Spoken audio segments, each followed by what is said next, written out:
All right, well, welcome back to the podcast. I'm really pleased to say that I'm joined today by a couple of my favorite people, and this has been a long time in the coming. We've got Brian Forrester from Hidden Inca Tours. Brian, how are you? Lovely. How about you? Good, mate. Yeah, good. Well, I know we've been threatening to chat for quite some time, and we're also joined today by Jimmy from the Bright Insight channel, a good friend of mine, and somebody that I've just we Cheers. had shared we had shared a trip to Egypt. Yeah, Jimmy, good to see you, mate. How's it Great going? to see you guys. Yeah, we had a blast in Egypt. There's so We many things did. to chat about with that. And this is my first time chatting with Brian Forster directly, which is Yeah. awesome. I couldn't be more excited. I've said it a million times. You're the guy. I was researching these ancient topics back in 2015, and I came across a video of you at the Serapeum with the 100-ton boxes. And now here we are 5-6 years later. Wow. Yes. Pleasure. Yeah, it's great to get all you guys together, and like I said, I've also been talking with Brian's one of the people that got me originally interested in all of this as well. In fact, I first met him on tour in 2013 with Graham Hancock. That was one of the first exposures I had to all of these things, and ever since then, I've kind of been pestering Brian on and off, probably for the last 7 or 8 years. We did some interviews with him on an older YouTube channel, and I'd been down to Peru and said hello a couple of times since then. So. Yeah, I'm great. I'm glad we're getting the chance to chat about all this stuff. It's been a while. Yeah. So I would probably start with something that is fresh in mind, and that is that Jimmy and I had just come back. This is the first time also, Jimmy, that we're getting to chat about the Egypt trip. So we had what was a really intense but also very fun, I think, trip to Egypt in late November, early December of last year, which was kind of a crazy time to try and do it, but we kind of managed to pull it off. It was a good couple of weeks. It was amazing. It was epic. And it's surreal to think that was just a little over a month ago that we were there. It seems like, it seems real recent, far more recent than 6 weeks ago. But yeah, that being my first time there and doing it with you. And like you said, it was an intense trip. We were busy. It was because we went to 24 sites in 2 weeks, something like that. Something like that. Yeah. Whatever it was. The And pack schedule. packed. And it was a bit tiresome, but that's not a complaint because I've already forgotten about that part, because it's like everything I saw exceeded my expectations. Everything's bigger when you see it in person. And we'll get into those details in a second, but I just want to say that traveling with you was awesome. You're a great travel buddy, and you'd already been to these sites, that was your fifth time, I think? Something like that, yeah. Yeah, and you were just showing and pointing so many things out to me that I had never even heard of. There were so many details on that Giza Plateau that I was like, I didn't know that was there. Like these piping systems and those massive blocks at the top of the causeway. Shit that just, me that's been looking into specific things like the Sphinx and the pyramid and the blocks and the technology, and there's all these other nuanced details there that are worthy of discussion. And anyway, it was a pleasure to travel with you, and we're going to do it again. We got to travel together again someplace. We are, in fact, yes, yeah. That's in fact, we just before we started recording this, we've kind of been plotting on some ideas, because it's one thing that I've always also enjoyed South America and Peru, and obviously Brian lives down in Peru, and yeah, so we were just talking about that. So if anyone's interested, and I know lots of people on probably all of our channels we are talking and thinking about putting together a trip with all three of us down to South America and Peru, probably even this year. So stay tuned. The next couple of weeks, hopefully, we'll get those details worked out, and we'll announce something. And if people want a chance to join us down in South America and Peru, I think that will be coming up in the near future. We got to make it happen. We got to do it. Yeah. Right, Brian? What are you thinking? Well, it'll be a pleasure to explore these places with you two and with other people of like mind from around the world, because I've been doing this for about 13 years. So we have a system down that's very efficient in terms of moving people around and making sure everyone's happy and blowing their minds with the incredible megalithic stuff that's in Peru and Bolivia. Yeah. So yeah, I think it'll be a wonderful experience. Yes, it should be. Yeah. And in fact, Brian, you really, it's a place that I've only been to once, and it was on that trip with you in 2013. That's I think indicative of the kind of experience you can get with traveling with you and with people that really know. Like I consider you to be an expert, obviously an expert down there. And you've been, as you say, you live down there. You've been doing this for a long time. But Napa Huaca is one of my favorite Napa Iglesias is the other name that people use for it. wonderful little like crazy megalithic site that's not on any of the normal tourist itineraries. It's not something that many people get to go and see.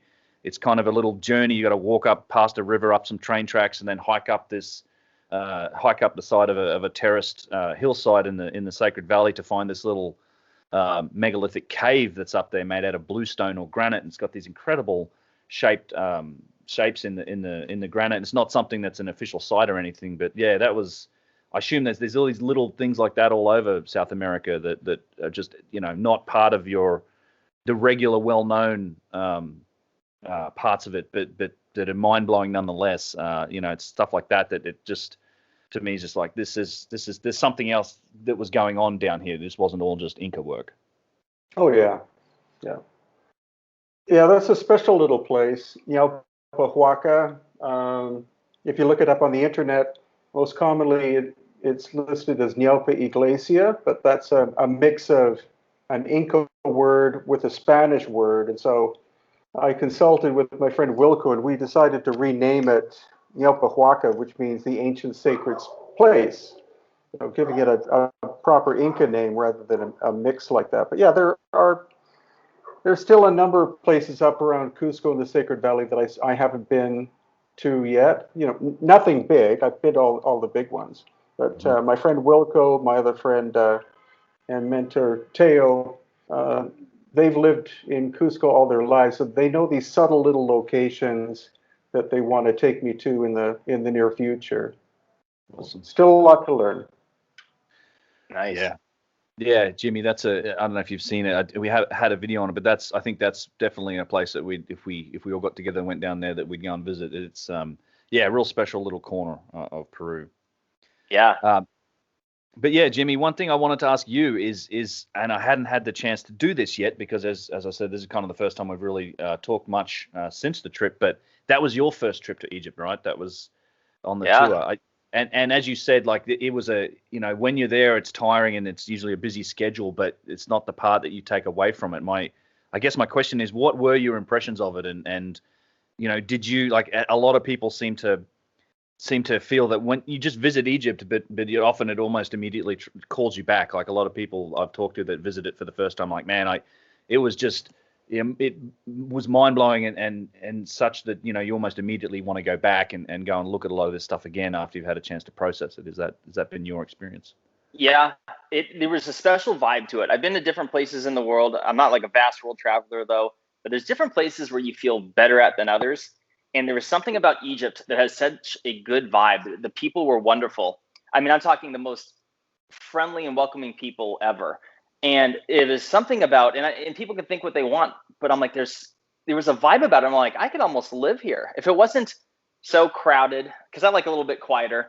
And maybe the pollution is a little bit much for me, but like minus those little things, I could see myself living there for a few months. It was something about it that was special. And I felt sad leaving. I mean, I was there for 17 nights because I got there 2 nights before the tour started. And when I was leaving, I felt sad. I mean, it's always that feeling of it feels good to go home, get in your own bed, and you're back into your routine. But there was something about it. I'm like, I already knew. I'm like, well, I'm definitely coming back for a variety of reasons too. It was when you see everything for the first time, and some places you're a little bit more rushed than others. Some places you have plenty of time there and you really have time to take it in. But still, when you're seeing multiple places a day and you're doing it every single day, some things become a little bit blurry. I'm like, I'm kind of like, I mean, you probably saw me. I was like a kid in the candy store. I'm like looking around. I'm like overwhelmed. I'm like, where do I take pictures? Which I think I'm at by about 23,000 photos I took like 8,000 photos on my cell phone because I wanted some. And then I'm at like 15 something thousand on my mirrorless. And I'm like, I still haven't gone through all of them. But yeah, to answer your question, it exceeded my expectations. I can't wait to go back. And I just had the time of my life there. I remember telling you that when I was leaving to go to the airport, you're on your balcony at the hotel. I'm walking out. I'm like, Ben, thank you. I had the time of my life. And the thing is, I've been telling people, I'm like, more people need to go there. Like, don't bother. Don't look, Rome and ancient Greece. I'm sure that's all wonderful. I haven't been either. But I'm like, I don't know. Compared to Egypt, that stuff is like child's play. And I say that with respect. But the stuff that the Egyptians did is next level. Everything's huge. And it's very affordable. I mean, what is it? $1 US goes 15 Egyptian pound. Like you could go live there like a king, and you can make, if you want to. There's different ways of traveling. You go on a tour, or if you want to do things on your own. There's different, cost benefits going either way. But Sure. yeah, I just would encourage more people to do it, and I just can't say enough about it. And when people ask me, like, because I have friends and family, coming home, like, so what do you think about it? And like the first thing that I say, I'm like, Egypt's wild. It's wild. Good. Yeah. Well, I mean, you guys are going back, right? Has that all been finalized and announced? Is that all happening? Yeah. This is the news. You announced it, Brian. I haven't announced anything on my channel or anything like that. I was waiting to get all the details, and this has just been finalized in the last few days. So, what's happening? Yeah. Well, all we're waiting for is for the poster. But yeah, we're going to be going. This will be my 9th trip to Egypt. So our tour with Jimmy is going to be October 1st to 14th of this year. And I think it'll be a great time to go. The weather will still be nice. It won't be too hot. People's other concerns they don't have to worry about. I've heard almost nobody's wearing a mask in Egypt anymore because it's just, the possibility of catching anything bad is basically zero. Of course, we'll be doing it with Patricia Awian, who I've been working with for about a decade. And she's with a great company called Select Egypt Travel, who are very professional. There'll be a Nile cruise. There'll be all sorts of stuff that Jimmy has seen, but I don't think you've been to Tanis, have you? No, we didn't make it out there. Yeah. The nature of the tour. I mean, we basically took a group vote and we decided to skip it because it was going to be like 6-hour drive or whatever. It was a long 3.5 drive. hour each way. Yeah. And but yeah, so we'll be going there, which I can't wait to see because that place is incredible. And also going down into the Sphinx's paws because we didn't get to do that. We were up above the enclosure, and so going down there by the paws is going to be. I want to be down there. I need to look. Yeah, I need to take a peek.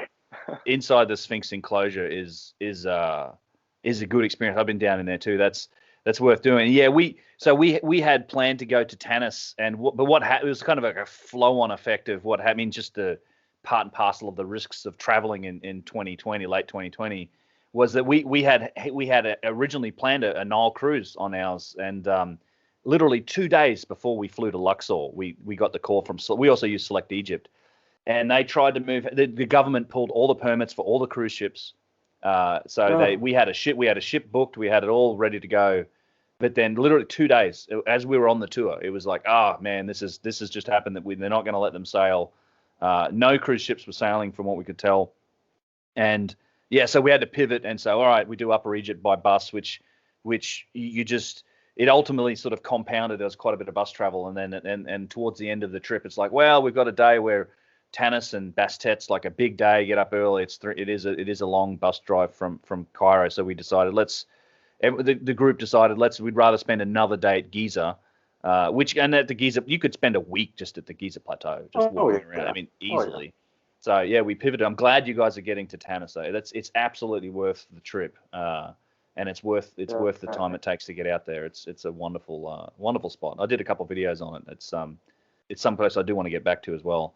But yeah, Tanis is awesome. No, I found it completely it's probably the most bizarre sight in all of Egypt to me, because before that I'd only seen like 4 really bad photographs that had been taken of some busted statues.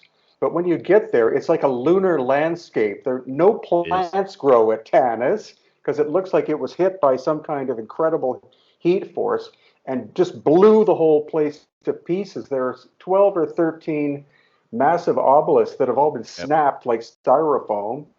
Mm-hmm. Everything was found buried underground. So it's very, very mysterious. It's in the middle of a police military compound, which is kind of weird. But the first time I went to Tanis, I was completely blown away by it. Yeah.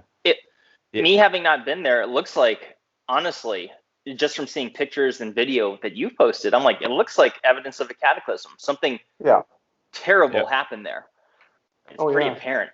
I mean, why else is it all buried under, and knocked over and everything's broken and there were massive structures, statues and columns. And Yeah, it's Well, actually, one of the most.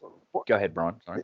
well, one of the, there are a lot of incredible mysteries at Tanis too, because you see bits and pieces of broken this, broken that. You see obvious heat scorching on quartzite pieces, and then there's a foot that's about Yeah. 7 feet long, and I think it was I think it was Petrie or one of the other archaeologists who did the initial analysis, and he said that originally, he found it was either one or two statues that were broken, and based on the size of the foot, he estimated this statue or these two statues were more than 100 feet tall, made of one piece of stone. And so Granite. when you go to Tanis and you want to go and walk to the area where all these bits and pieces are, the military just tells you to come back. It's an area they will not let you explore, out of bounds. But that is Egypt. The key about Egypt is to find somebody who's got a key to open a door to let you in. Key called baksheesh in a lot of cases. Yeah. Oh, yeah. Yeah, tips. Yeah. Tips. Yeah. You got to. There's Baksheesh. definitely a way that country works. But I did a video about that statue in particular. Yeah, it was Petrie, and it was what was probably and possibly the largest stone statue ever made. It was, as you said, over, like, if people have seen the Colossi of Memnon, this thing was another third taller than those, and they're far bigger than the statues, the giant big single piece statues at Luxor. And yeah, like you said, all that's left of it. There's a couple pieces he found of it. There's this 1 foot, and and you kind of have this big toe, and they've got this amazing picture. I think it was Muhammad Ibrahim. Your whole hand just fits inside the toenail, like, so in terms of scale, more or less a similar size to the Statue of Liberty. Just the structure of the statue itself, but made from one single piece of granite, and just incredible. And that's one of the things at Tanis. You've likely had several of them, as well as like avenues of sphinxes and columns and obelisks and all giant megalithic single pieces. It's, as you said, like this. It would have rivaled. I mean, this was a place that was like Karnak, and in scope and scale, probably even, if not even bigger. I mean, there's just nothing much left of it anymore. In fact, I saw something so incredible at Karnak as well. And I think there was similar statues of a similar scale. I saw something at Karnak, which was made from conglomerate, which includes flint, which is even harder than granite.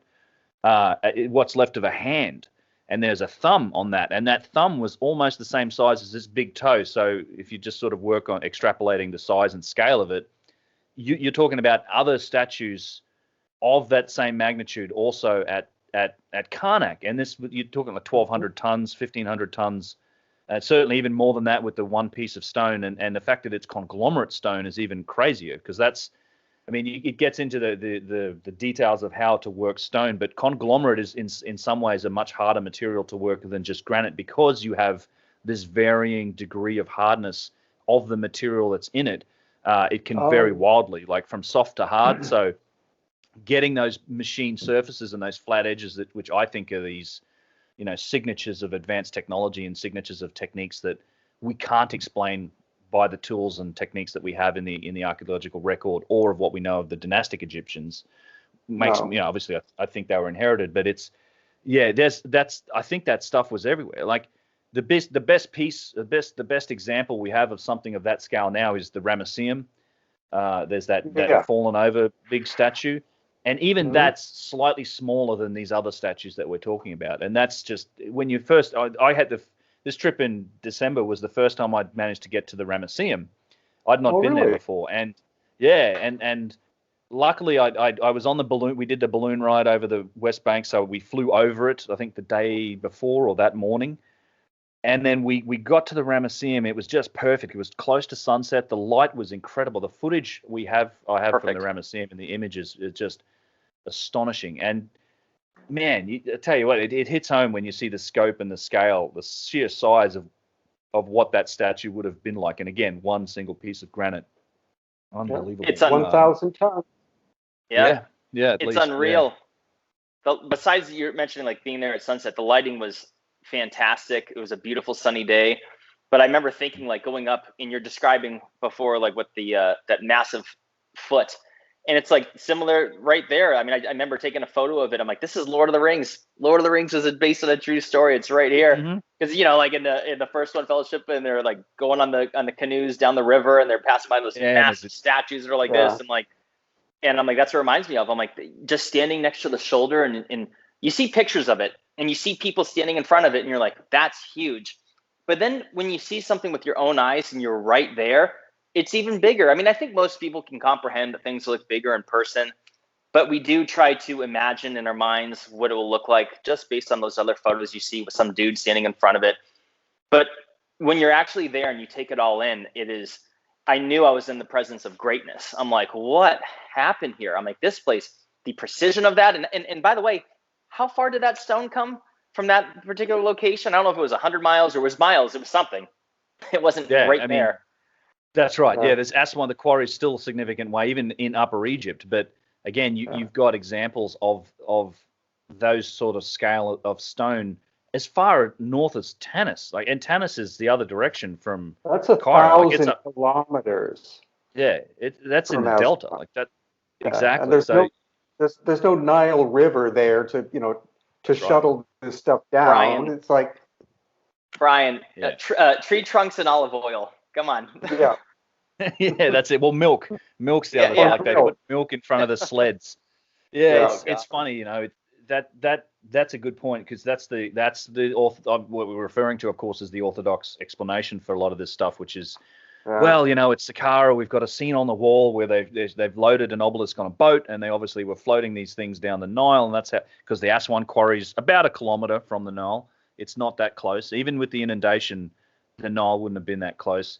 And then that's the coverall explanation that gets used to say, well, this is how they shipped these huge pieces of stone.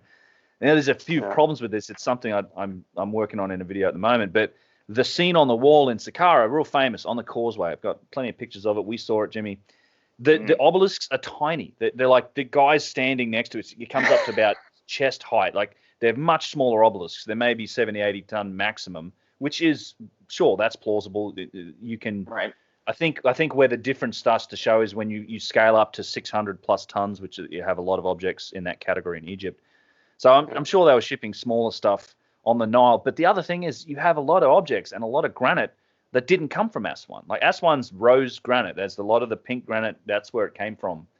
But you have like the Wadi Hammamet quarry, which is in the eastern desert. There's a number of other quarries. In the Sinai. Yeah. The mountains. And it's mountains. You have mountains, up, valleys, desert. I know rivers. And again, you're talking about moving blocks of stone significant distances. In some cases, these are 600, even larger blocks of stone. Yeah. And whether you think they worked on them on site or they were finished first, and assuming it was a rough block of stone, add another 300 or 400 tons, because they had to shape it yet. We don't know how they moved them, I think is the truth. But also, they show these theoretical barges for moving like a 450-ton obelisk. What wood would they have made the barge out of?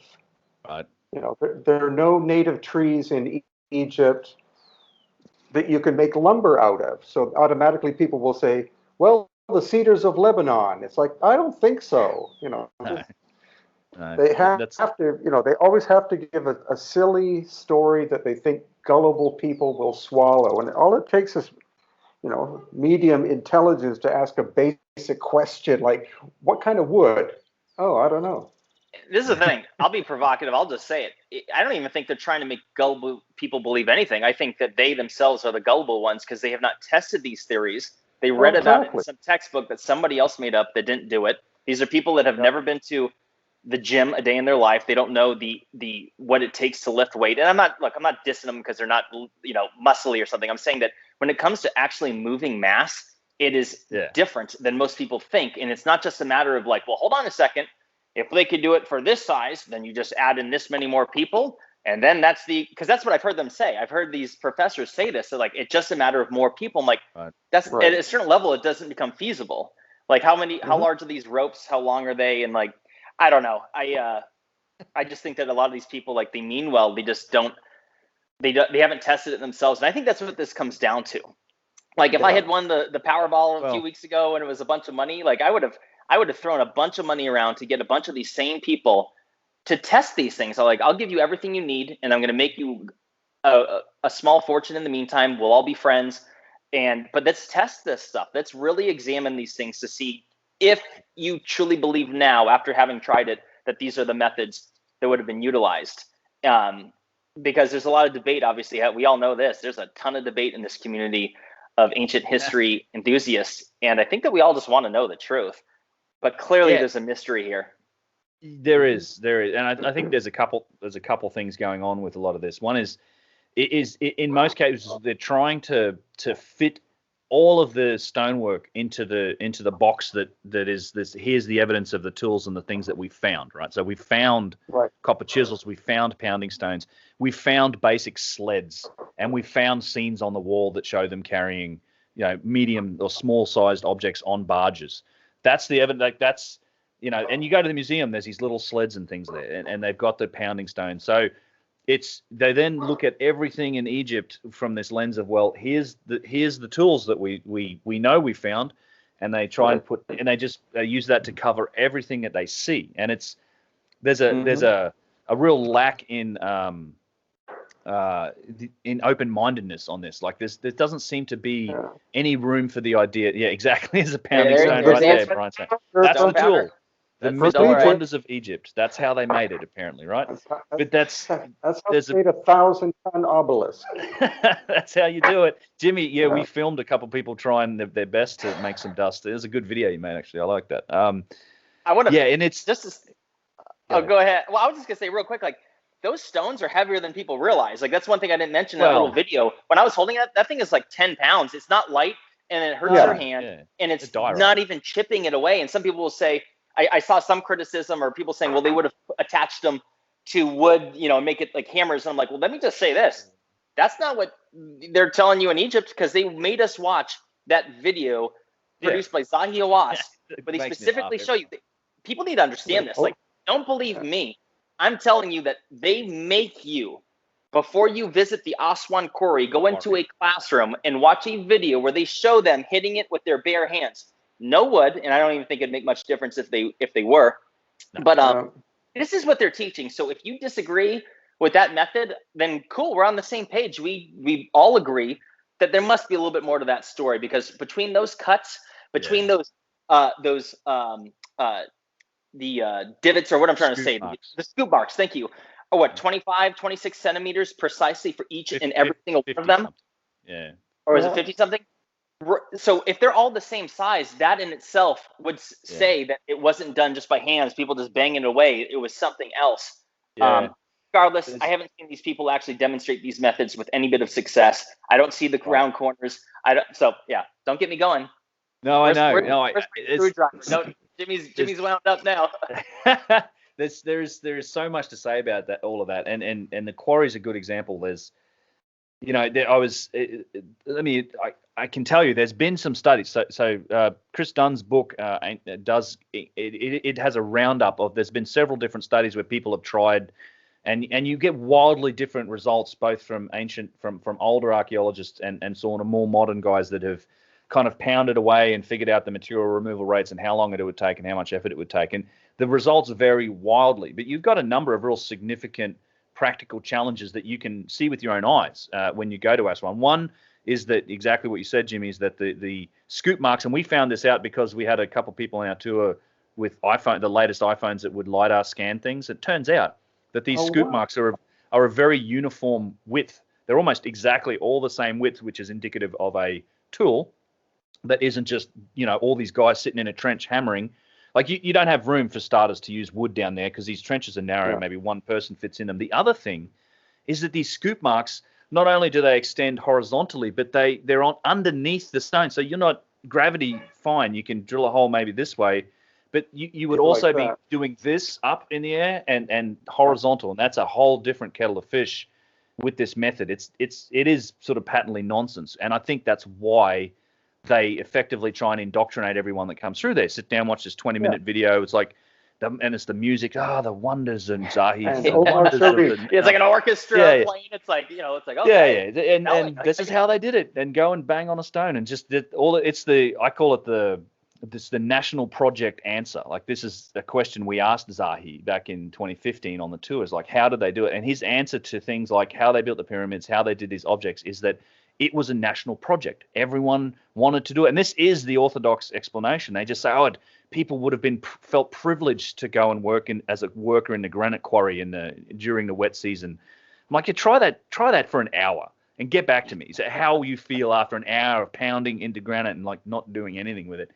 It's, it's this whole house of cards that's set up. And I mean, the point I was trying to make earlier is that I think that it's a modern phenomena with our orthodox establishment academics. It's this modern phenomena of not being open-minded to answers that are outside of this toolbox that we have from the ancient Egyptians. Like this idea that there may be a tool out. I think obviously there were tools out there that did this because we have the results of them.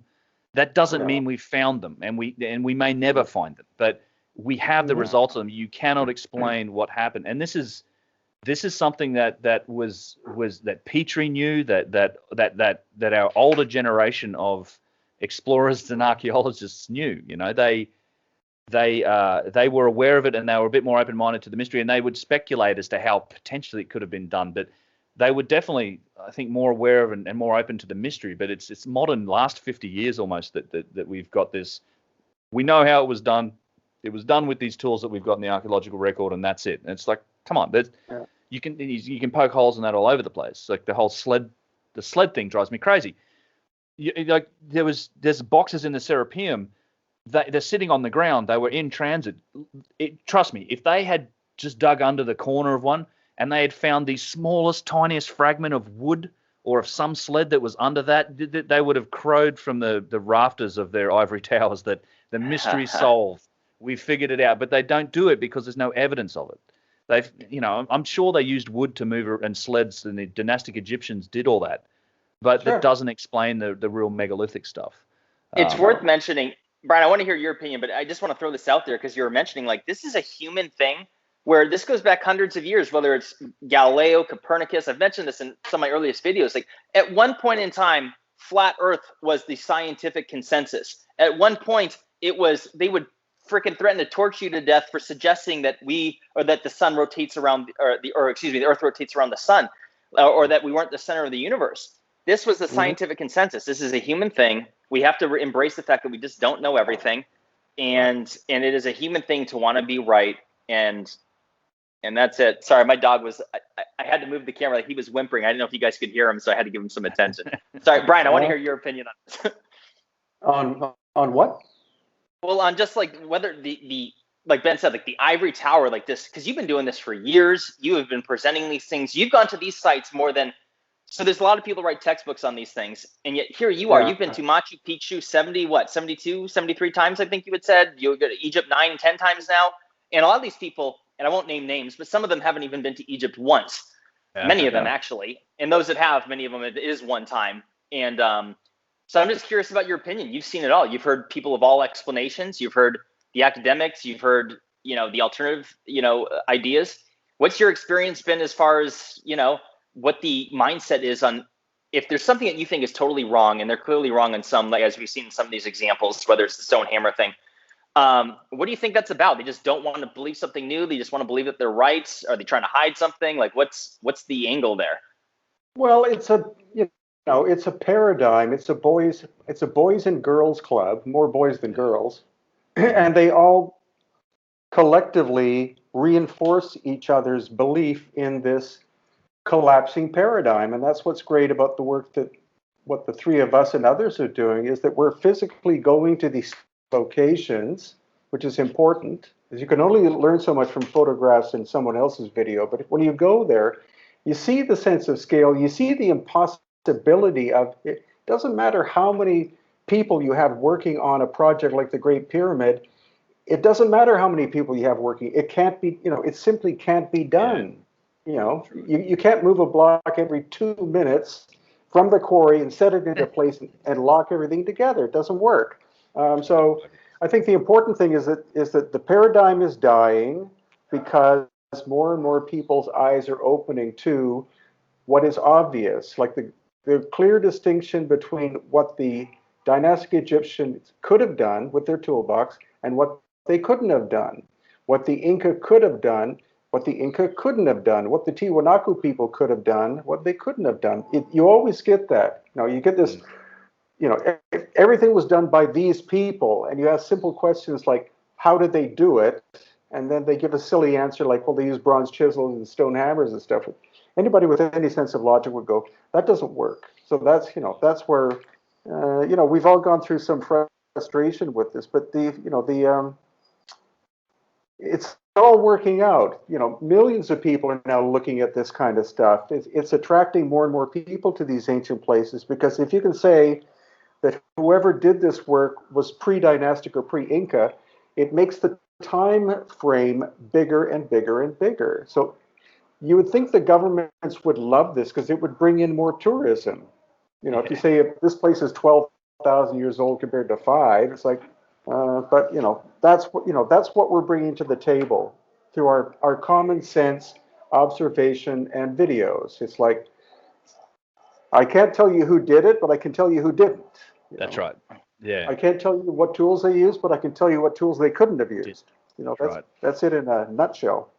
That really is it. Yeah, and that's also a key thing. Like and there's a straw man argument that always goes along with that for people that criticize it. It's like, well, if you don't think that the Inca or that the dynastics did it, then you must think it was draw from this list. It's aliens or this or that or the other thing, right? And it's like I've never claimed that, and it's on it's a burden of proof discussion, really, and there's a dishonesty that goes with that argument. I'm not claiming, and I don't think any of us are, that we know how it was done. And I am open to all the ideas of where the evidence goes, and whatever that evidence shows in terms of timelines. Like I've always said that either the dynastic Egyptians, for example, didn't do this work, or and I think that all evidence supports that case and that they most likely inherited it. But the other option is that they did, which means that we've got our understanding of them is completely wrong. Like we have to rewrite the history books either way based on the evidence. I think it's technologically they were far more advanced if they did do it, and they had a vastly different civilization than what we think of it, or they didn't do it, in which case they most likely, in my mind, inherited this stuff, which lends to a longer timeline and previous civilizations and things. And I think there's far more ancillary evidence now, particularly coming from modern science, that supports that conclusion. Things like the Younger Dryas cataclysm, things like the extension of the human genetic timeline. Like this is, we keep getting older and older. We keep finding, new oldest human remains. We started off at 50,000 years old, then we went to 190,000 years old. Now we're something like 350, 400,000 years old based on the latest find in Morocco. And that's just Homo sapiens sapien. You've also got Denisovans and Floriensis and all these other types of humans that have come up. And Brian, this is a question I want to ask you about it, because I think there's all this evidence for it in South America too, with the elongated skull people. Clearly that's a variety of human that seems to be pretty consistent. It's not us, it's someone else. It's, there's other things going on. I just think there's a tremendous amount of evidence that comes from all these adjacent fields of science that support this case of a longer timeline. Even if the academics don't like to touch it and speculate on it. And a good example is the DNA study that came out. I think it was a Swedish scientist. I forgot his name, but he showed that there's a link between the people in South America and the Australasians, early Australasians. There's a genetic link that only exists between this part in Australasia and then these people in South America. This indicator doesn't exist in the peoples of Central or North America, which is really a challenge for the established story of history, because it means that people that genetic link didn't get there by coming over the land bridge, the whole diaspora of humanity as we know it. It means perhaps there were people crossing the Pacific Ocean way back when, that this is the traces of it that we're seeing now. But typically those guys, they're like, we're just giving you the genetic study, we're giving you the results of the DNA, we're not speculating on what it means for history. So it's it's those sort of walled gardens of academia in effect a little bit. And to go along with that, haven't they found Mideastern DNA inside Native American DNA of North America? Like that, so that goes right along with it. It's like that in itself throws a bunch of wrenches inside the the so-called known human migration process. I'm like, what's Mideastern DNA doing in North American Yeah. So think about that. Yeah, it all points towards this idea that our past is way more complicated than we think it was, right? And that's Exactly. and there's also this, the Y chromosome bottleneck that Antonio Zamora has an excellent video showing, which correlates to the Younger Dryas, saying there was a huge drop in male populations all around the world as a result of the Younger Dryas, because it makes sense, right? That was a megafaunal extinction event. We are a species of megafauna. And it was a cataclysm, the likes of which the planet hadn't seen in probably 5 million years or something. And, we went through it, we survived, and then, you know what, this funny story, this seems to also correlate with everything all the ancient cultures say. It even correlates with what our religions say, that the flood myths, the fire myths, all these stories of, our ancestors going through a cataclysm, barely surviving it, having to restart again. That's every single culture almost. It's almost as if this is a way to record information. Yeah, across 5 continents, they have those legends and hundreds of cultures. And this is mainstream stuff that they have documented. It's like, oh, okay, that's what they say, whether it's true or not. But it's worth mentioning when you say like that 5 million years, I think. So and this is mainstream science, in the last 450,000 years, there's been 5 interglacial periods. So not ice ages, but periods of the glaciers coming and going. I'm like, we're in one now. Right. So like 5 in the last less than 500,000 years. So I'm like, what's possible in 1 million years? And besides that, what would have happened between each and every single one of those periods?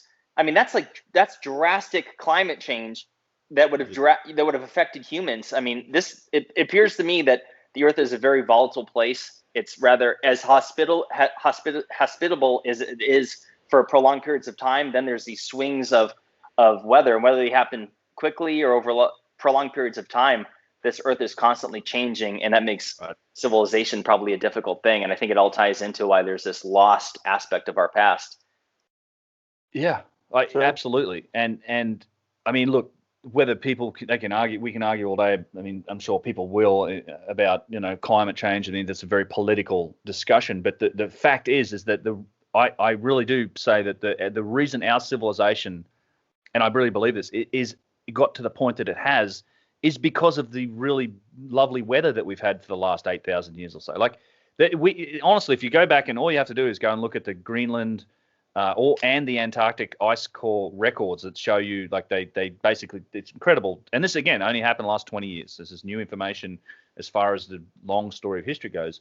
But they drill down through the ice, and every year the snow gets laid down and it gets compressed into ice. And from that, they've been getting better and better at looking at things like global temperature and the amount of CO2 and other isotopes in there that show us a detailed sort of climate history of the last 400,000 or 500,000 years. And it was a very volatile place, and particularly like the Younger Dryas. This is how all information that's correlated, stuff like that. But since then, we've had a period of calm over the last 8,000 years in terms of the climatic conditions on this planet. Nice, warm, warming slowly.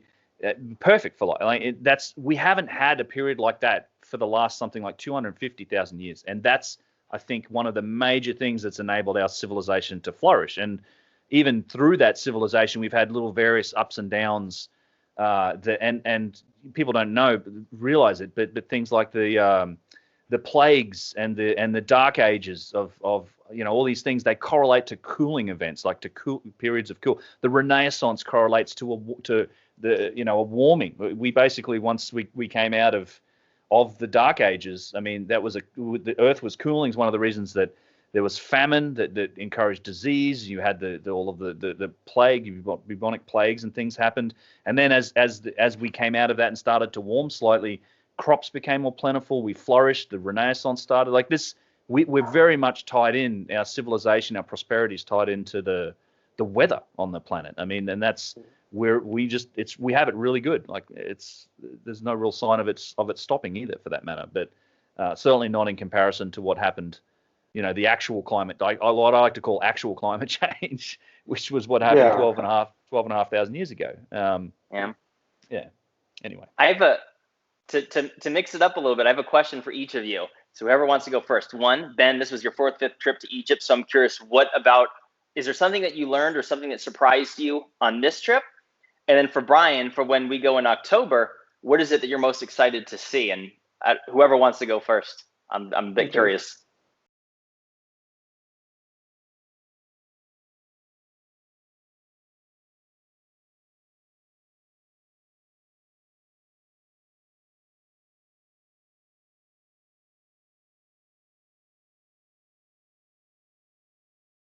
Opened for the first time in 2019, so that was like a revelation. It's a very confusing place. There's a lot going on in the Bent Pyramid, and since coming back and studying it a little more, like Keith Hamilton's guides, the architecture in that place is phenomenal. Like there's so much going on inside the Bent Pyramid that warrants further study. That I think that represents a real mystery. I don't for a second believe that it was a mistake in terms of the angle change in it, and in fact, people don't know this either. It's actually it's in one of an earlier interview I did with Yusuf that's somewhere on my channel, that we talk about it because there was a study done to try and confirm this theory. They actually drilled in because the idea was that there was an accident, like they were building the pyramid and it collapsed, and that's what caused them to change the angle. And if there was a collapse on the internal structure, there'd be some evidence for it. So they went and did some drilling into it around that angle change, and they found no evidence whatsoever of a collapse or of any issues. So it's like they went out and tried to prove their theory of a collapse, and they ended up disproving it. Not something that gets widely publicized in the Orthodox world. But yeah, there was that, and then the other thing that I was what was the other thing that I came out of Egypt with that I was just blown away by? It was primarily the Bent Pyramid, but I continued to find things around Giza, the Osiris shaft. I mean, that to me was another thing that blew my mind. Just place was creepy, and just in its I wasn't ever sure exactly where it was on the plateau, and then you see it's right on the causeway between the Khafra Pyramid and the Sphinx. I just think it's literally. It's. I mean, that there is so much more under the ground there. Like this is evidence. I think it's direct evidence that there's a connected system of tunneling and chambers that runs beneath the Sphinx, beneath the pyramids, beneath the plateau. I think it's all. It blows my mind that we don't do further work exploring that, or we don't just hammer that place with ground penetrating all of the modern techniques to try and map it out. Because I can tell you from being down in the catacombs in Saqqara and some other places, and it's a video I'm working on right now, in fact, is about Saqqara. There's a lot more going on under the ground at particularly these Old Kingdom sites than we ever thought possible. And I'll stop there and let Brian answer this question. And real quick, just to throw in there, because you're talking about the Bent Pyramid, I have a video on it. And to anyone that's interested in learning more about it, go check out Annie XT's video. Apparently he has a 2-hour video on that, and I can't wait to see it. And just came out. So people should check that out, because he was in there about a year before I was even in there when it first opened up. So I bet there's a ton of info in that video that would be outstanding. So props to Annie XT. Yeah, he does good work, and I've started watching that video. I haven't finished it, but yeah, it looks he's done a lot of research on it. Looks great. Yeah. So Brian, what do you want to? We're going to October. What's number one on that list, or number two maybe perhaps as well? Well, the great thing about Egypt is that as time goes on, rather than other countries that are closing the mysterious aspects of these places off with ropes and stuff, Egypt's actually opening stuff up. Yeah. So the Osiris shaft has only been open for like 4 years, maybe, to the general public, and going underneath the step pyramid at Saqqara, that's only been open for like a year or something. Mm-hmm. So I focus, obviously, my focus is on the pre-dynastic evidence. So I find the dynastic works very, very beautiful. I find ancient Egyptian spirituality very, very nice, but they don't intrigue me the way that the enigmatic, massive scale stuff does, such as the Serapeum, of course, which has, I don't know if you guys had the side door, metal door open, because it's much bigger. It's bigger than what most people realize it is. Some people think that there's a whole series of tunnels that keep going. The Osiris shaft is absolutely mind-boggling. Tanis is surreal.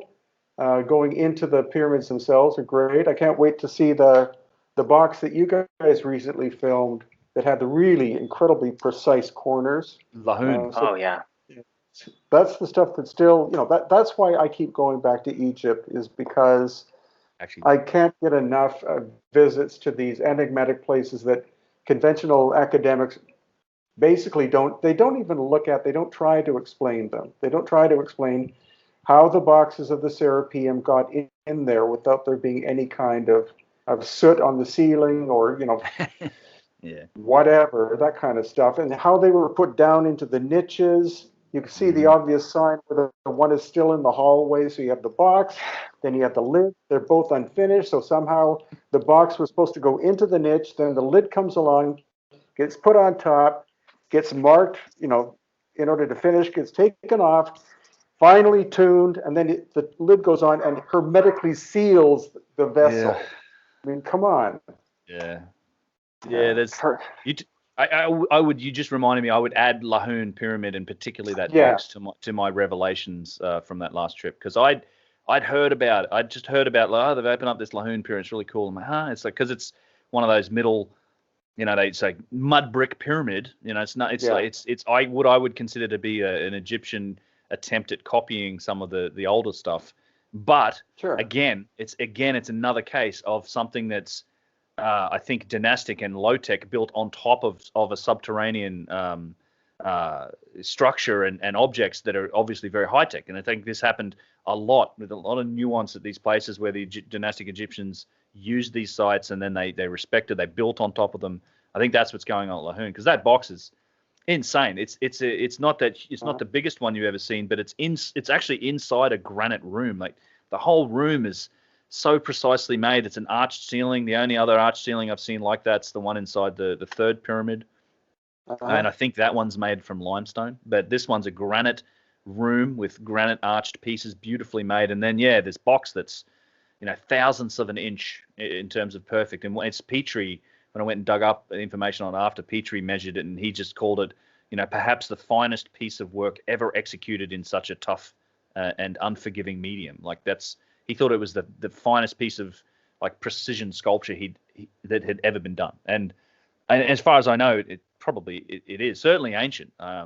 It's sort of, we can maybe attain those levels, or we can, I'm sure, attain those levels of precision now with our CNC machine guided tools. But trying to suggest to some guy going, lining up his thumb at the, that looks pretty flat and straight to me. And the chisel. Exactly. And the bronze chisel. That thing was. That thing's evidence that they had more than what they claimed. I didn't even know it existed until you told me about it. When we're on the way there, you're like, "Hey, you're telling me exactly what Petrie had said. It might be the most precise, box ever made, or stonework." And then when you're there seeing it, and people had their laser pointers and they're doing it from one end to the other, and this thing was perfection. And then it had that slant at the bottom, to go along with the rim. I'm like, what's that? Well, no, so the room is level. I had to figure this out. The room is level. The box appears to be slant. It's a tricky thing to really see in there, because the perspective is a little wonky just looking at it. But the room's level. The box is tilted. So the top of it looks like it's built is tilted, but the actual insides are straight. The whole thing sort of slanted over a bit, and it must have been functional. There must have been a reason that they did this. It took me a while to figure out exactly what was going on, but you can get it. You can pick it up from Petrie's measurements. But there was some reason that they made it that way. It's so precise and in terms of its relative dimensions at each corner and each shape. They did that deliberately. This wasn't a mistake, and I just have no idea. Without a doubt, there has to be a reason for it. And then Brian, you mentioned the other thing about the Serapeum was the side door. Not on this trip, so there's a funny story attached to it too. So for people that don't know, I do have videos on my channel of going in there in the Serapeum series. Next to this big rose granite box, there's a big green set of doors that leads to a. It's not finished. It's not finished being renovated or whatever they're doing.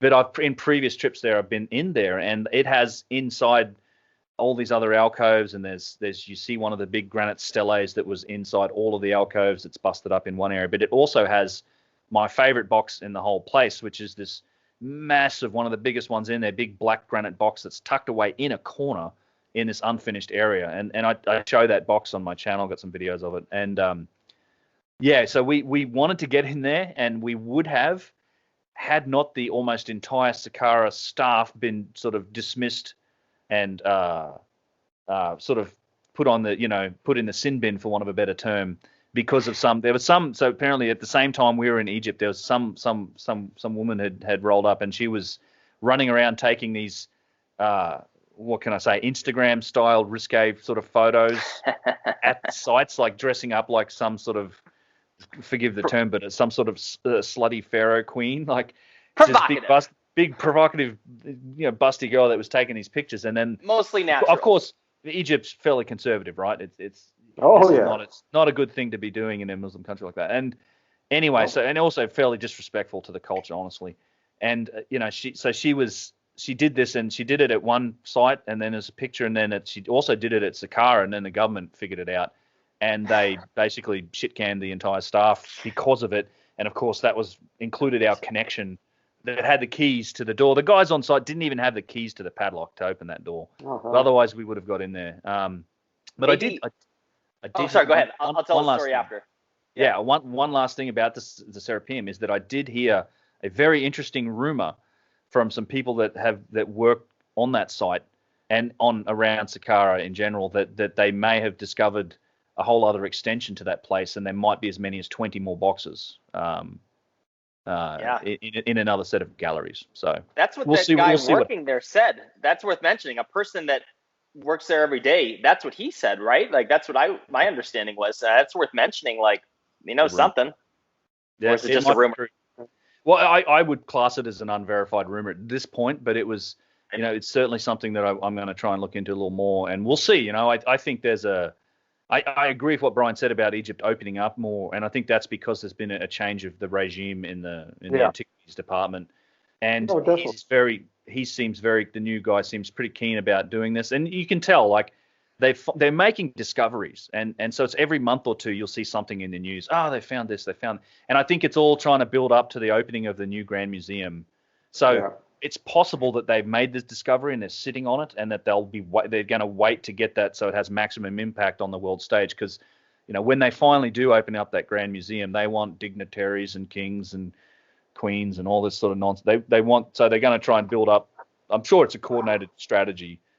I'd like to think that sort of stuff will see the light of day. Obviously, I'd like to know the answer now if they found more boxes like that, particularly if they're sealed. But who knows? I think if it has happened, I think there's a chance we'd see that closer to the opening of the Great Pyramid if they. Well, if they simply let us know, the three of us could plug it on our channels. Well, actually, if you notice when you walk down the steps to get into the Serapeum, at the top on the left-hand side, I was able to get into that. It's always been taboo. I was able to get into that area. Somebody has sealed off like a big series of chambers or rooms there in relatively recent times. Yep. So I think that's the location of the extension of the Serapeum. It keeps going off in that direction. But that's interesting. That's also even archaeologists will say that only about 15% of ancient Egypt has been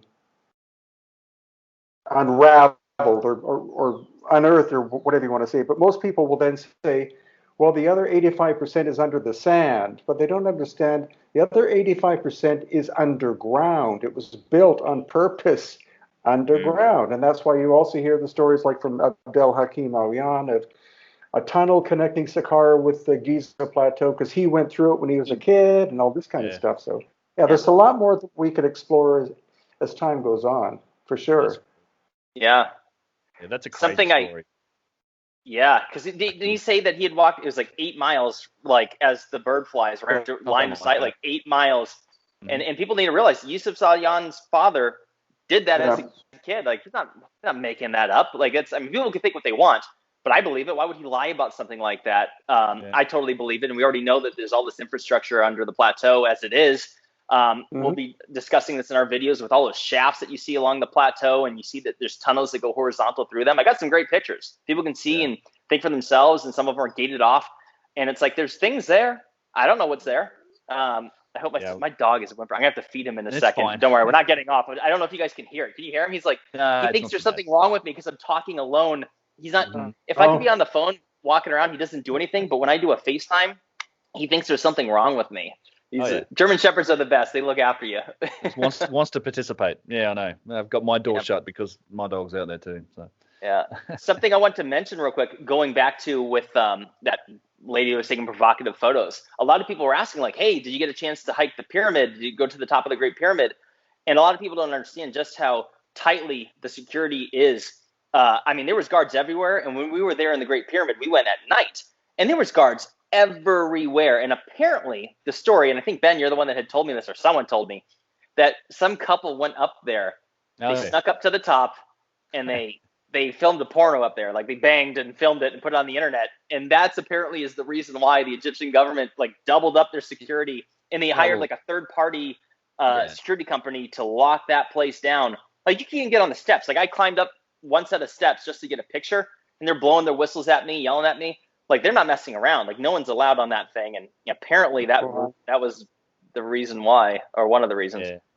Yeah, you'll find that out, Brian, too. It's one thing that I've noticed that they did do is they've added a rope barrier around the Great Pyramid. They kind of like, I mean, you can, if you're rolling with Yusuf or whatever, I mean, whatever, hop over and be around. They'll tweet the whistle at you, but and all the locals are kind of ignoring it and running. You know, kids are on the first couple of courses of the pyramid a lot, but they have added a barrier, and I'm sure when tourism gets back in full swing, those guards love telling people what not to do. So it's kind of a little. I'm like, nah, that's one of those things you can't quite get right up onto the first course of it, and that wasn't there a year or so ago. So but whatever. That's the way it goes. Same thing as those blasted blue ropes at Tiwanaku and Pumapunku, right? They keep adding more of those things. So. Yeah, they said it was temporary, and it's not temporary. No, but these things never are. But if you pay the lady who runs the little kiosk thing, who takes the tickets, if you go there first thing in the morning and give her a tip, she'll let you go in there until other tourists show up. So nice. It's always that's good to know. It's always local influence, and timing is always the important thing. So that's why we go to Pumapunku first. Then we go to Tiwanaku, because almost nobody goes to Pumapunku. They all go to Tiwanaku and then go home. So all subtle stuff like that. Yeah, that's a good point. In fact, that's one place, man. I am still working on a video. I still have Poznansky's volumes here. I have managed to find myself his 2 volumes, and that's a video that's been ongoing for almost a year in terms of writing and researching for it. That I will be doing a big thing on at some point, but. There's a lot more to discover, I think, and talk about when it comes to Pumapunku and Tiwanaku. Like Jimmy, you can't wait because you haven't seen those either, right? I can't wait to we'll only go in together. Picture. You see those places because that's really like nothing else on the planet. I mean, it's hard to overstate how enigmatic Pumapunku, and it's all one site, but they call it 2 separate things. But and it was found buried, correct? Like I think Brian, I was watching one of your videos, wasn't it? It's all under dirt, like 16. I don't remember how much, but like, and it was all found wrecked, and they pieced it back together of what they thought it should look like, and it's not at all what was actually. Who knows? No. It's in the mud. Yeah, they've done a nice job restoring parts of it, but you have to also understand a lot of what you're looking at is a modern restoration. But there's tons of just a lot of the interest comes from the blocks that haven't been restored, like the stuff that's just sticking out of a wall somewhere where they've been clearing, and then you find these perfectly shaped pieces of andesite that are most intricately carved, and it's just we haven't bothered to excavate this all the way. This is just like all the other stuff that we see out here, and it's just one piece of it's kind of mind blowing in complexity. You want to talk about it just like teasing and blowing, like knocking away the idea of using hand tools and sort of primitive tools to make stuff. It's like they were just toying with it. Like there's no rhyme or reason for the amount of interior 90-degree trilinear corners that are at that place. And it's just like, we just did this because we could. It was, it's such a strange place. And there's so much detail in a lot of the stonework there that's just, don't know how they did it. We got to see it. We got to go there this year. I got to see it. Yeah. I got to get the beautiful shot. part of the world too. Got to get the shot, mate. Yeah, I heard that a lot. Yeah, it's good. I look forward to it. All right. Let's see. Did you guys want to take a quick break or anything? Briefly too, but going down into the pores of into the Sphinx Enclosure is also one of those. Like that's a Yeah. It's like $2,500. It is. Wow. Yep. And we'll get to take a look at those boards at the front of the paws, as well as the ass end of it with that little rectangle. Yeah, the little hut. Yeah. But right in the back. Yeah. I need to stick my head in there. With the ladder that goes down. I need to know where that goes. Actually, Mark Lerner and Zahi Awas know exactly where it goes. Yeah, he sure do. Supposedly, they were doing a repair there, and that's how they discovered that it was hollow. And then Mark Lerner had the whole area draped off with a tent. Yeah, he was in there for 2 weeks. And then when he came out and he was asked, "What did you find?" He said, "Nothing." Nothing. Yep. It's like, sure. His own words. I saw him say that. We should talk about this on the. Let's do it. This recording and all right. Let's talk about this too. We'll pivot to the Sphinx. All right. Yeah, so with Pumapunku, I think one thing that I'm working on that's very interesting about that site is specifically how it's dated as well. This is another anomaly in history. It's there is the orthodox dating. What do they say this was built, Brian? It was like fairly recently, like 1100 AD. That's what they say. Between 100 AD and 1100 AD. Okay, so in that period, but. Yeah, it's pretty obvious that there's a nuance of layers of cultures that may have used that site.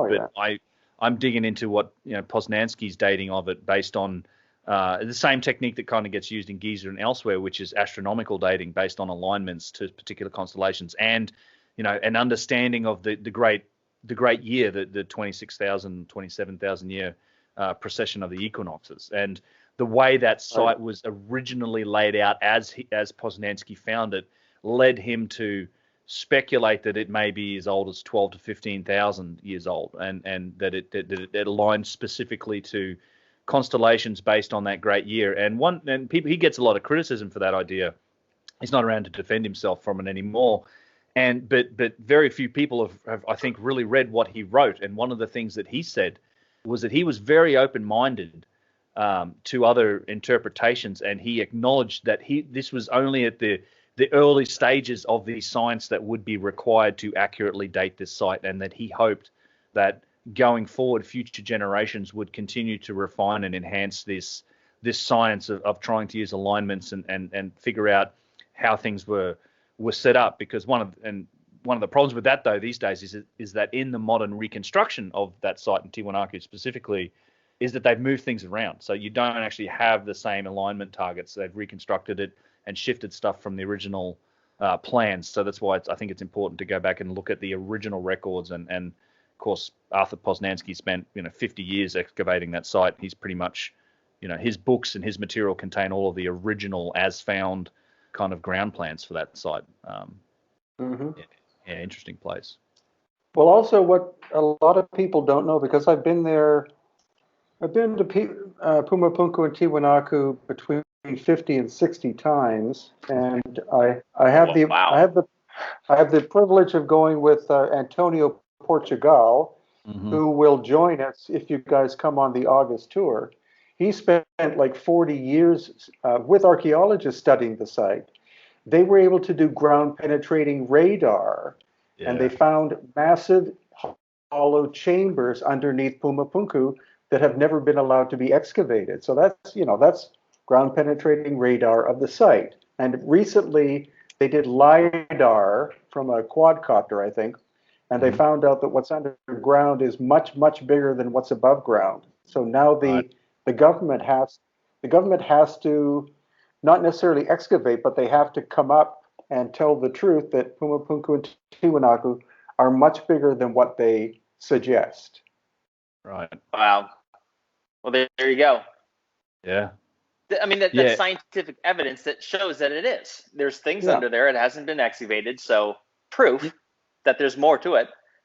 Yeah. You know what? It even matches with some of the indigenous sort of rumors and things that go around that site. I mean, Rosemarie, I think I put you in touch with her. She's got a place. She's sort of descendant from the peoples of that area, and she would tell you about tales of where they said there were stairs leading down, and there were evidences of these underground chambers in the Intipaka or out underneath the pyramid there, and that's since all been covered up. Like there's actually stories from people of that there were these staircases and things that led down into the underground there, which yeah, I would believe that as well. Yeah, I think there's a tremendous amount more work that could happen in that area. I mean, it's funny too. It's as I think you've pointed out, I've seen on your channel, like they've it's a big site. There's all a big boundary around it, but by no means does that encapsulate the entire scope of scale of what's there. You've got farmers' fields on either end of this thing that have these blocks in them that are clearly the same origin, these andesite-shaped blocks. You know, that place was probably far larger back in the day. Well, and also not to mention the little village of Tiwanaku, where the foundations of the houses are made from stones from Pumapunku and Tiwanaku. Oh wow! Yeah. And the church which is there, which is about 10 times the size of what it should be for a town of that size. Local people say that's the epicenter of Pumapunku, is what's underneath the church. Yeah. So an extension of it going that way. Shocker. Wow. That's the human nature aspect of reclaiming, renovating, and reusing raises its head once again. It's you got the Parthenon in Rome, you've got the Coricancha in Cusco, you've got the church at Tiwanaku. Yeah, I mean it's funny. Cairo, and then you got Cairo. Oh right. Yeah, oh god. Well, I mean mosques and stuff built from the stones, from the pyramids. Half the town. The same thing in Cusco, even like Spanish villas, like when the colonial, like that, they quarried the heck out of Sacsayhuaman to build them. The churches in Cusco are fascinating.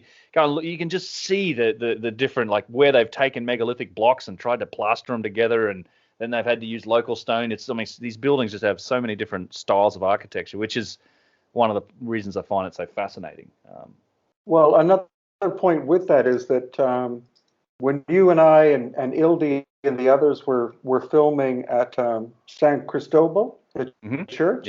Yep. Which is up on the hill below Sacsayhuaman. I would walk past that every day because that's how you get to Cusco from where we were living. And there was a gate that was always locked, and it said bathroom. So, that's very curious. One day I was walking by, and there was a guy in there cleaning the bathrooms. So he let me go inside, and he said, there's a tunnel, or there's a shaft that goes straight down, connecting with a tunnel system. So that's local information. And he said, I clean all of the toilets in all the ancient churches in Cusco, and each one has a shaft that goes down and connects with a tunnel. So there you go.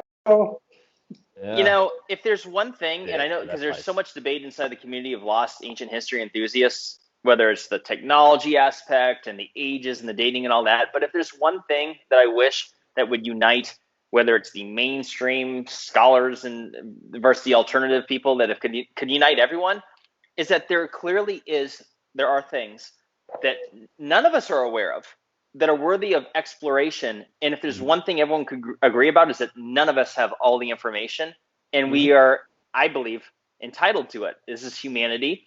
This stuff existed long before anyone was alive. And I don't know, it'd be nice to see if at least something that could bring everyone together would be like, hey, where do these tunnels go? If it goes nowhere, okay. But I want to see a picture and video of it going nowhere. Show me kind of thing. Yep. Yeah, I agree.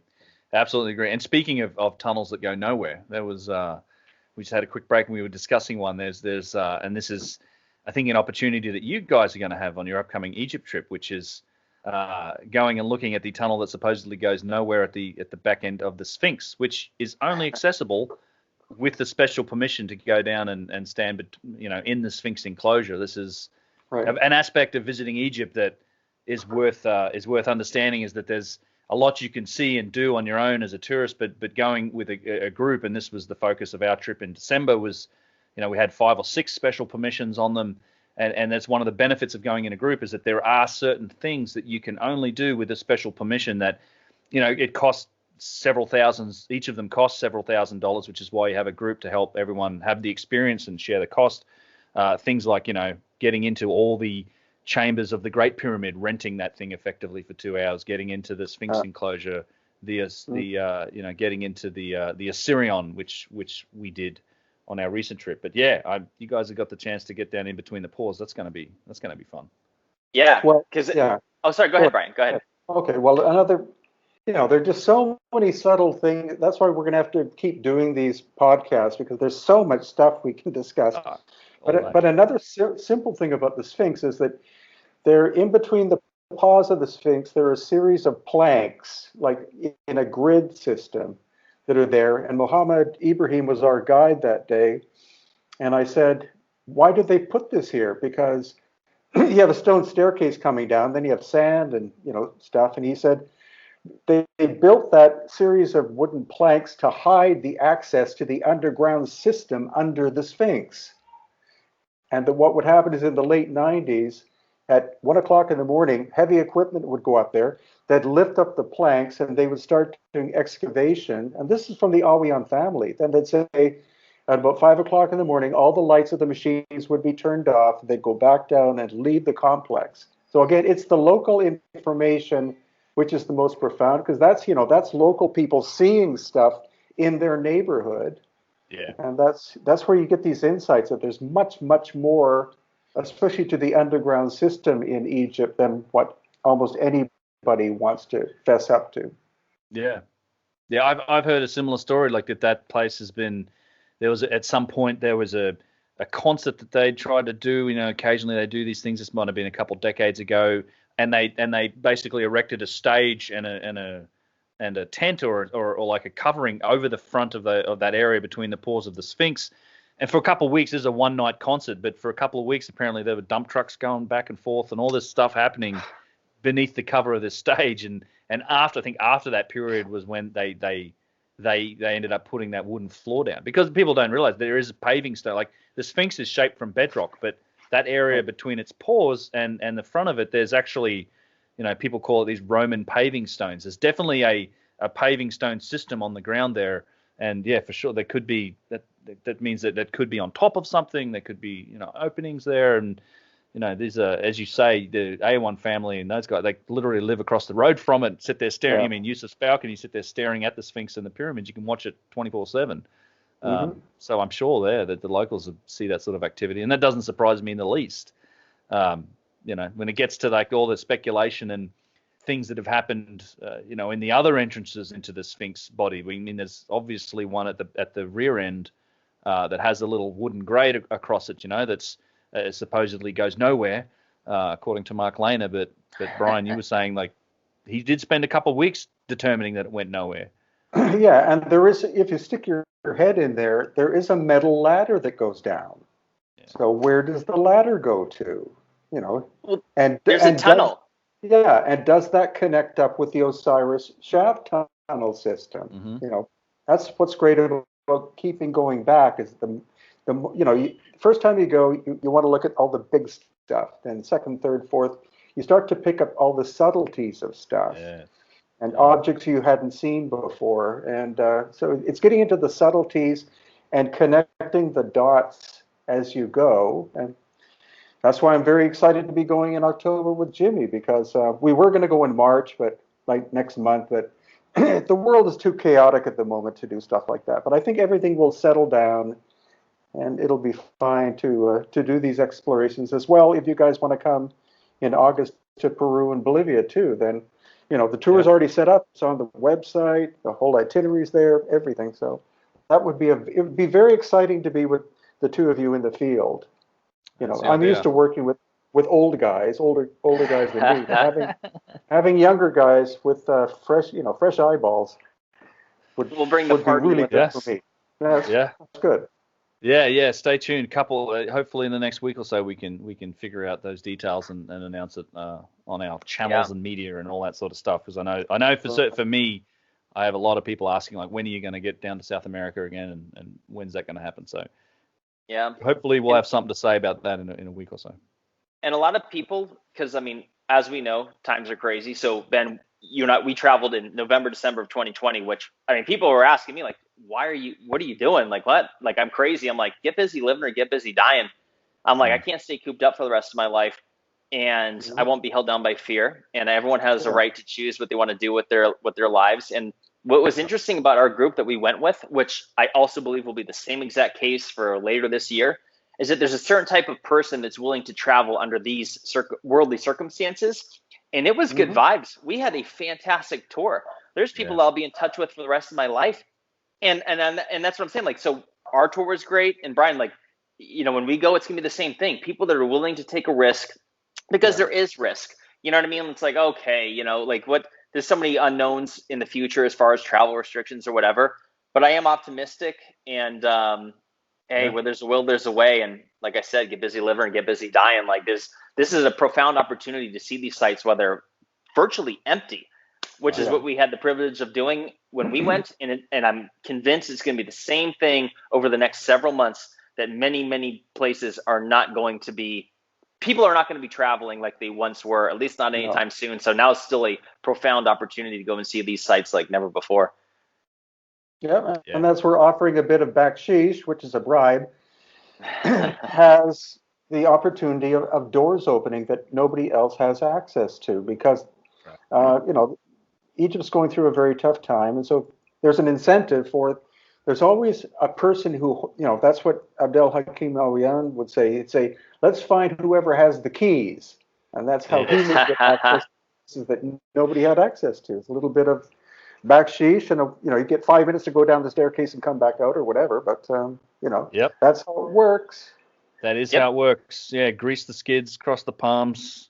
Things can happen. Like that's the joy of And again, these tours using guys, the way it's so much value. Guys like Yusuf and Muhammad and all the people that typically that you would use on a tour like that and travel with, know how that system works, and you can. Yeah, for a little bit of baksheesh, you can make things happen, which is good. And it's, always want to be respectful. I mean, I understand they close off access. They're trying to preserve sites. When you do it respectfully. And I'm never going to hurt anything. I'm always just going there. I'm interested in looking. I'm not interested in defacing or doing anything silly. So, it's I think it's all in the spirit of the right cause. And as you said, Jimmy, I think we all have a right to understand some of this, our shared history, our shared past, because I think a lot of this stuff, this is some of the few places where we really have this evidence for it there.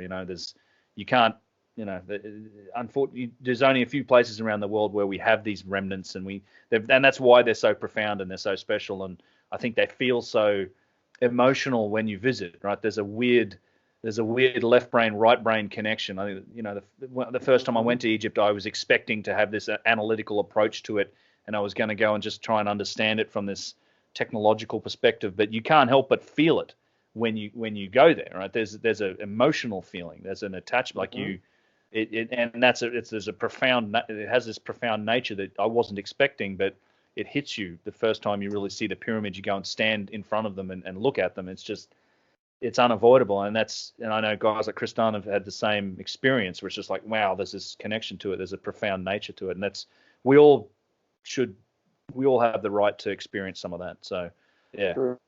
Well said. I felt it too. It was like, and people I don't care what they think. I almost wonder if it's like a DNA memory type thing, which DNA memory does exist. They've proven this in dogs and other animals. I almost wonder, I mean, it's something, it's like, I knew it felt good. And in certain places there did not feel good, actually. I'll say that, and I wasn't expecting it, but the Cairo Museum, the Valley of the Kings, and the Osiris Shaft all gave me terrible vibes. And I know that sounds silly. Some people just like, oh, whatever. I'm like, oh, okay, well, Valley of the Kings, that's a tomb, and Osiris Shaft is a tomb, and like, so of course it's weird, and like, it's just in your head. But like, I wasn't thinking that when I went in there. But those two places aside, the Cairo Museum, many people said that they had a weird feeling in there, and Yusuf said it's because it's the congregation of all these different types of things that have each individually have all these different energies to them. And again, some people can just woo that off, but for me, I'm like, I felt something in there. I felt drained and exhausted in a different way, and it was, I don't know, maybe it's because he had dead people, mummies, right there on display, and maybe there's something off about that. But I don't know. I felt it before I saw those mummies, but there's something weird about these places, but it's worth experiencing. And I'm going back to all three of those places. I'm going back in that Osiris Shaft. Yeah. Yeah. And you're right. I mean, and Yusuf does talk about like you don't have, those pyramids don't feel like tombs when you're there. It's a different feeling. No. I mean, and the museum is a bit like, I'd liken it to I'd feel about the same I would as if I'd spent about 30 minutes in a modern shopping mall. Like that just drains the energy right out of me. I definitely felt that after a few hours in the Egyptian Museum. Well said. There's definitely an energy to it. Well, I'm that guy that's like dragging along. I don't want to go shopping. Time to just go. sort of Like, are you walking along behind the wife? Like, I'm not interested in this. But yeah, the museum is fascinating. But you can definitely, there's a different energy. It's funny, Yusuf was saying, like you could spend all day walking around Giza and feel energized by it and just not tired. But then, in some of these other spots, it's like the energy just gets drained right out of you, and it's just how you feel. Like it's a seat of the pants feeling you can only experience when you're there, and it's hard to quantify and define.